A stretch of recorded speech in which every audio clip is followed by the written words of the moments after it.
And so just to say, I think this is the man really who has the most influence on the urban layout of Golden Lane. It's laid out much more according to his principles than it is to the principles of the Ville Radieuse. That's just to say, well, the Festival of Britain. Well, this is from his book called Townscape. He makes all sorts of reference. Where's Alan? He has this staircase, for instance, which anybody who's been in the exhibit will be very familiar with this staircase. But he also has this, again, famous London painting, Antonella de Messina's St. Jerome in his study. And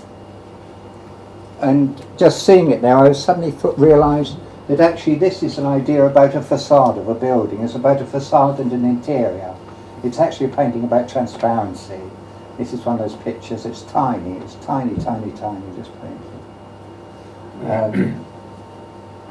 And it's a painting that is, this is a painting that's we've all been looking at for 20 or 30 years.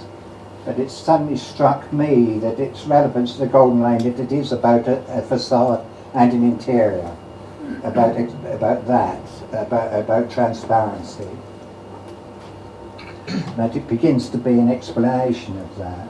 And coming back to this thing which I mentioned a bit earlier, this sort of form just again reminds me of the sort of the forms that you see in the Antelope Chair.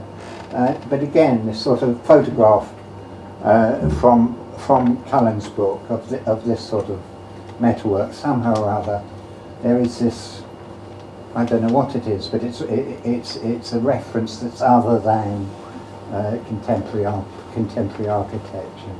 There you see that sort of double height space. All right, so Gordon Cullen, and here he lays out a plan for Dursley. What he's interested in, the whole sort of thing about a route through a plan, which gets squeezed and opened and stopped and turned.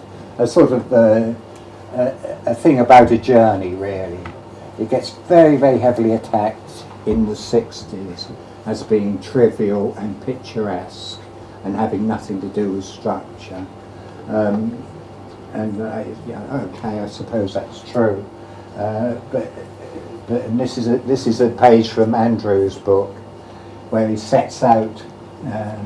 If I was called to define a townscape, I would say that one building is architecture, but two buildings are townscape. For as soon as two buildings are juxtaposed, the art of townscape is released. So, this is his particular art, and month after month, he has a page in the Architectural Review where he does his examinations of in particular English cities. So I think this really is a huge influence on him, on this place. And he's continually talking about restricting a view and then releasing a view, restricting a view and then releasing a view, narrowing something and then presenting a space. And I think you can say that Golden Lane's laid out like that. This is one of the wonderful things you can do with PowerPoint. You can put lettering on there.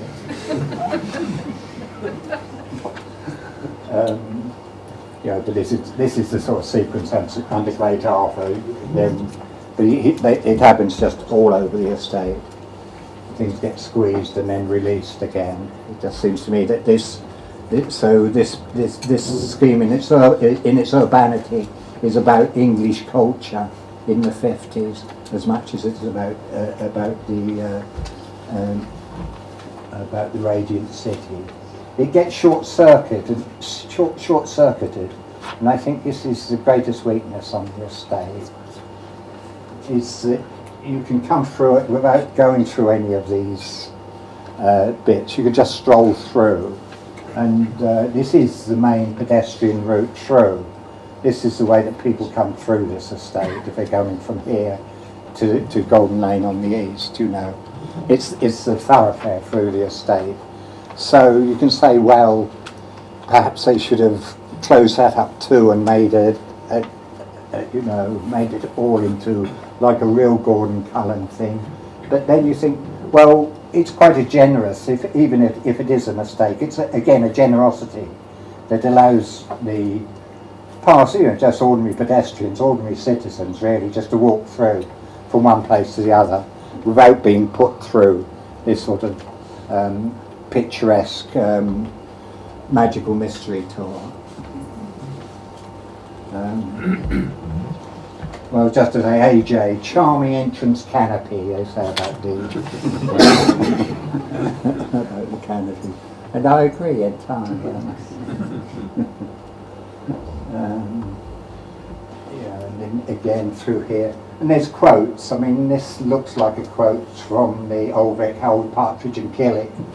And I think it might be an earlier quote from Alto, the sanatorium building.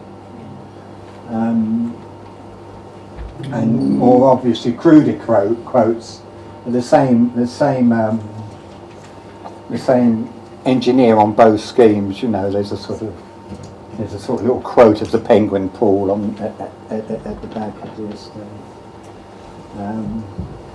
And this sort of insistent, it seems, this insistent changing of levels for all over the estate is absolutely, you know, again something which never, Corbusier never ever makes any suggestion that this is a good idea. But you can just imagine as you walk around, there's ramps, there's staircases, you know, it's a very, it's shifting all the time.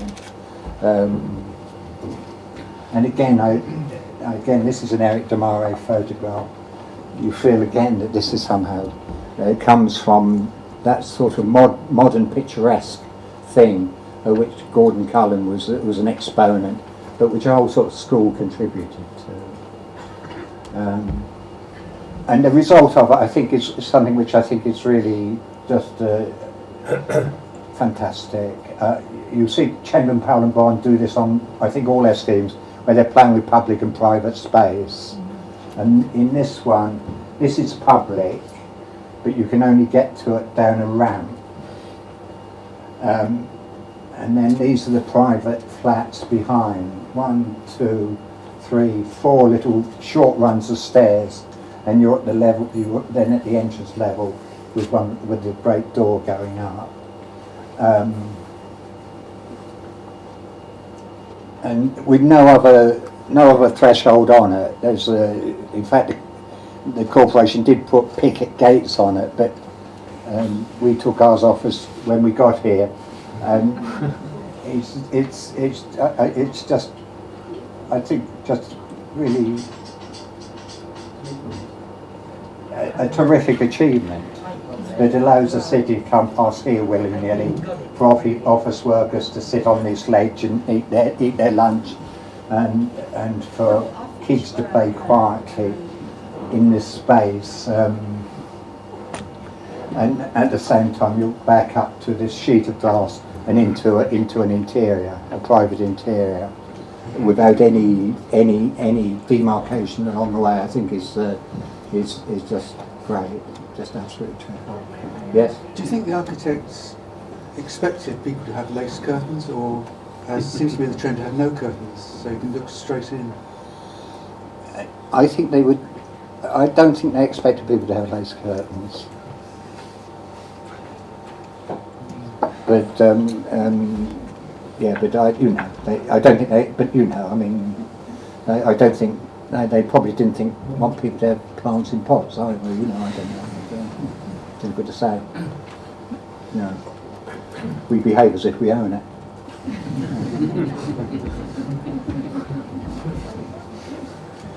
Well, and I think just the lettering, the graphics associated with the estate is, again, very much sort of architectural review. I think it's a characteristic of architectural review is it's just always great. It's always trying typographically. It's always messing about with typefaces in the most terrific way, and also different papers in a single issue. In the 50s, it is really a fantastic magazine. And I think really, when you look at the lettering about the estate, you see that influence too. and why I'm quite happy for this, which is again is a later edition, to remain. And somehow it just seems to be in the spirit of that era. This also was a great influence. This town, Ivo de Wolf, is that a pseudonym? Yes. He's Of H. de Cronin Hastings. Harry de Cronin Hastings. yeah. Well, if you would call that, you would want a pseudonym. But if you're called de Wolf, you want a pseudonym. But he's the editor of. Yes, editor and owner. Editor and owner of the Architectural Review. Well, this is a terrifically influential book, and I happen to know this is Frank Wood gave me this. It's a very early Christmas card, Chain of Palambon Christmas card. So again, just to say at that time, in this ambience, that sort of reverence for the Italian town was pretty well established. This is actually from Kidder Smith. This is from, again, a terrific book called Italy Builds, where again, you know, there's this comparison being made between old Italian towns and modernity. And he makes this direct comparison between Assisi and the Villa Savoy. And so ramps, you know, you can obviously think, ramps do have that thing. This, you know, and the pond. But then there's this thing, the bastion. I rang up Frank to ask what this was about, and he said they were trying to get rid of rubble from the bombed buildings, and they made this great circular form in order to take up all this rubble. But I also think in taking it up, again, Eric de Mare photographs, it latches into something that was very, very prevalent at that time. De Mare writes a book called The Nautical Style. It actually only gets published in the 60s, but the photographs are from much earlier. And you can see that again, these colloquial forms, colloquial built forms, affecting the architecture of the thing. And somehow that sense of the seaside, which you know, the Festival of Britain pervades the Festival of Britain, and somehow is synonymous with the hope and aspirations in people after the Second World War and the miseries of rationing. And I think this is the third very major influence on the estate. It has this two very, very wide promenades, and I think they're inexplicable why they're given that width. You come out of here, this is at the back of the community hall, and you come on this huge wide promenade in front of Bayer House is equally wide one, much longer, leading down to the bastion. And you know, I think they're a promenade. I think they're like a seaside thing. And of course, this is the dangers of health and safety. Just to point out to everybody, the dangers of health and safety.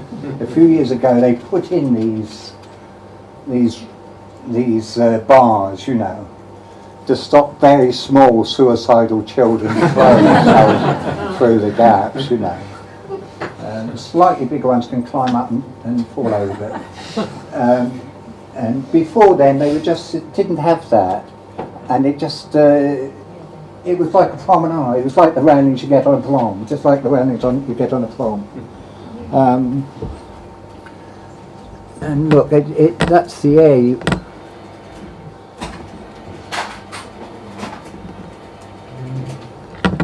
Isn't it? Isn't that just the spirit of that? Yeah.